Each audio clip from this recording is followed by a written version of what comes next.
안녕하세요. 개인 투자자분들의 멘토 프로페서 킹입니다. 5월 22일 기술적 분석이 좋은 모닝 브리핑 출발해 보도록 하겠습니다. 자, 일단 미국 시장 같은 경우에는 장 초반에 개파락을 또 만회하는 상승을 보여주다가 전고 부근에서 다시 꺾이면서 하락하는 모습을 보여줬습니다.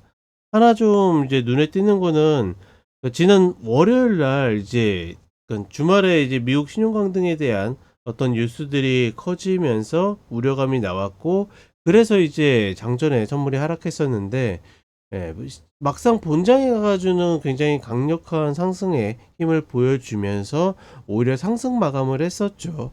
근데 어제 같은 경우에는 그러니까 초반에 잘 상승을 하다가 2시에 이제 미국 20년물 그 국제 입찰이 있었는데 수요가 좀 부진하게 나왔습니다.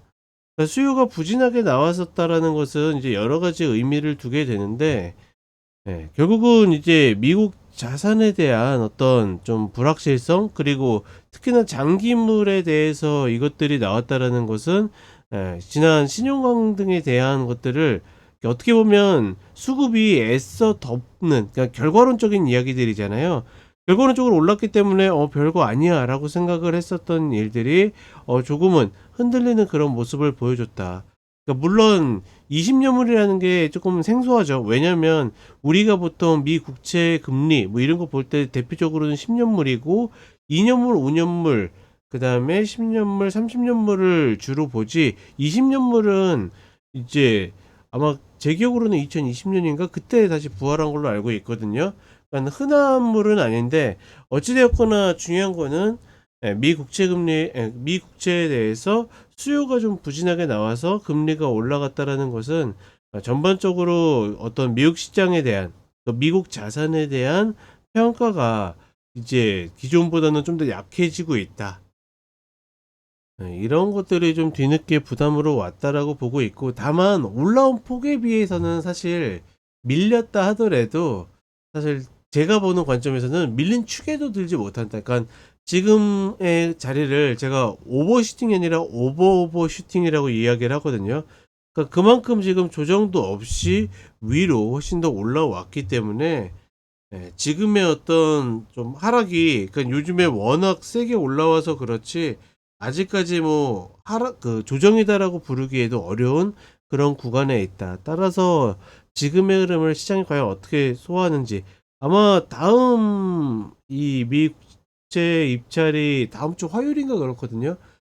화요일의 흐름을 한번 확인해 볼 필요가 있다. 뭐 이렇게 좀 보시면 될 것 같고, 하나 재밌는 거는 이런 흐름이 나오면 예를 들어서 강달러가 나오든가 이런 식으로 움직여야 되는데, 달러는 또 나름대로 또 약세를 보이고 있죠. 여러 가지 이슈 때문에. 그러니까 전반적으로 이 자산들의 어떤 균형 이런 것들이 좀 잘 맞지 않는다. 약간 혼돈 속이다라고 보시면 될 것 같습니다.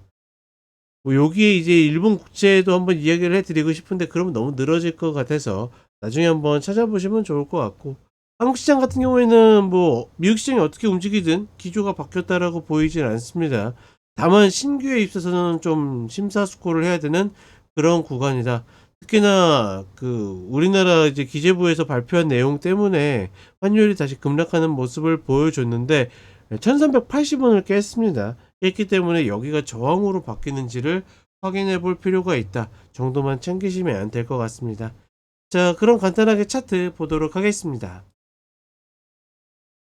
자, 일단 나스닥 선물 30분 흐름을 보게 되면 장 초반에는 또다시 지난 월요일과 유사하게 시가 저가 형태로 해서 상승하는 모습을 보여줬습니다. 다만 2시에 이제 10년물 미 국채 입찰 결과가 나오면서 하락하는 모습을 보여줬고, 결국 이 자리를 깼었다. 물론 종가상으로는 위로 올라왔지만 최근에는 계속 이 종가상의 상승 마감을 시켜주는 경우가 많았었는데, 이런 것들이 깨졌다라는 것은 과연 최근에 이제 계속 이어져 왔었던, 특히나 눌림 없이 올라왔었던 지금의 이 흐름이 어떤 구조가 한번 깨지면서 과연 이제 122평, 22평, 일목 이런 눌림 자리들이 내려올 것인지가 관건이라고 보고 있고, 네, 방금 선물 일봉 확인했었던 것처럼 지금 고가 갱신 구간에서 윗꼬리 음봉이 발생하면서 과연 조정이 올지,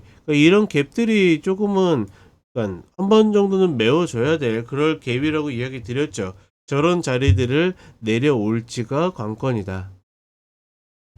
그리고 10년물 기준으로 보게 되면 이야기 드렸었던 이 박스 4.5 라인을 완전히 돌파해 버렸죠. 그러니까 지금 시장이 전체적으로 주식시장도 그렇고 슈팅들이 굉장히 좀 빈번하게 나오는 시장이고, 그런 이슈들이 좀 뜬금없는 곳에서 나오고 있다라고 보시면 될 것 같고, 전반적으로 이 미 국제금리의 상승 흐름, 그러니까 전반적으로 이 올해 이제 금리 인하 확률도 굉장히 낮아지고 있죠. 이런 흐름들이 계속 좀 아직까지는 유지될 가능성이 좀 높아 보인다. 상당히 조심스러운 부분이다 라고 좀 보시면 될 것 같습니다.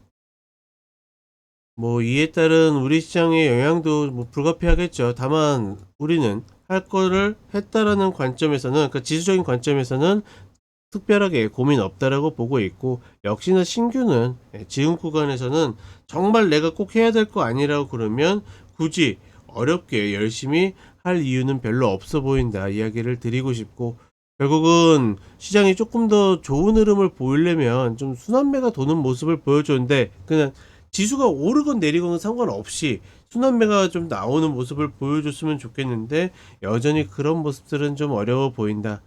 최근에 이제 그 종종 그 쇼츠가 올라가지 않고 있죠. 그 이유는 다른 거 없습니다. 대체적으로 이제 물론 이제 관망이나 비중 조절도 많이 써드리긴 하지만, 그러니까 올려드리긴 하지만, 매수 플레이 입장에서 매수 관점을 이야기 드려야 되는데, 최근에는 종목 컨택이 좀 만만치 않습니다. 종목을 매수로 들어갈 만한 종목들이 많지 않기 때문에, 그러니까 그런 부분들도 같이 염두를 하시면 좋을 것 같다. 이렇게 이야기를 드리도록 하겠습니다. 자, 그럼 저는 또 쇼츠로 찾아뵙도록 하겠습니다.